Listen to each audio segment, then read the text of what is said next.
поручение президента Республики Рустама Нургалиевича Минниханова об усилении, значит,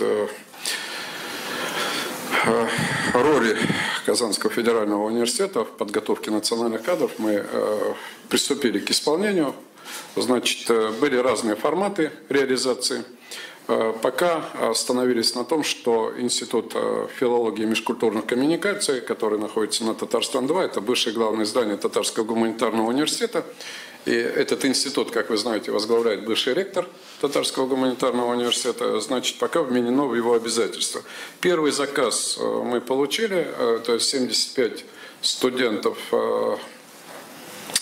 мы готовим с целевой подготовкой. Вы знаете, что вышли нормативные документы о целевой подготовке, где будет вменено обязанность обязательно исполнить как бы свои обязательства и отработать определенное количество лет, в частности 3 года, по направлению. То есть вернулись в формат, как было в советский период, когда мы обучались.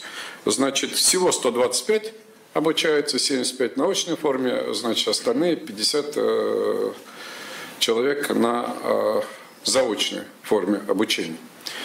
Мы же не можем готовить пустоту, да? Дальше Министерство образования и науки Республики Татарстан, проведя определенный мониторинг, оно должно нам расписать, сколько специалистов, в каких предметных областях мы должны готовить. Эту работу мы начали делать и будем продолжать. То есть мы изначально не отказывались от этой формы. Другое дело, у нас возникает определенное дублирование по лабораториям в области физики, математики, биологии. Если такие преподаватели будут востребованы школами национальными, значит, определен центр ответственности в качестве института, и внутри института создана высшая школа. Я хочу напомнить, что высшая школа – это такой же полноценный факультет. Да? У нас просто факультетов нет в университете. Все задают, вот институт, что такое, факультет, что такое.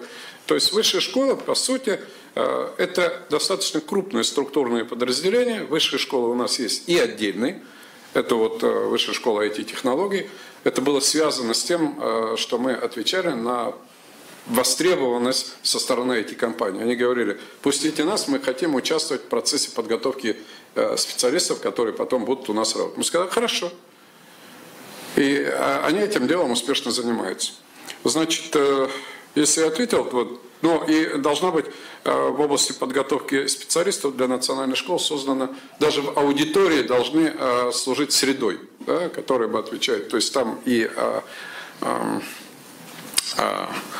антураж аудитории должен быть другие, и культурный как бы сегмент, он должен сразу присутствовать с самого начала, чтобы люди заходили и видели, что здесь готовится вот для национальных школ.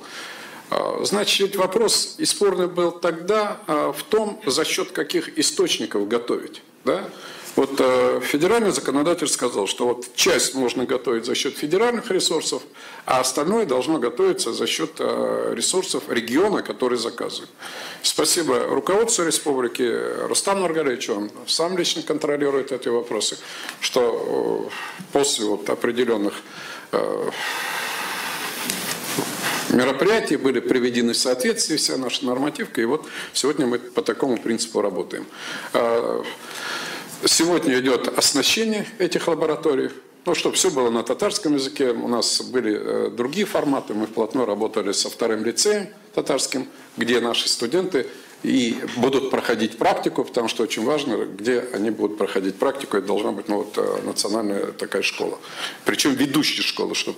Татар филологиясында директор белгилеминде Альфия Юсупова алдында дегеннәр иде.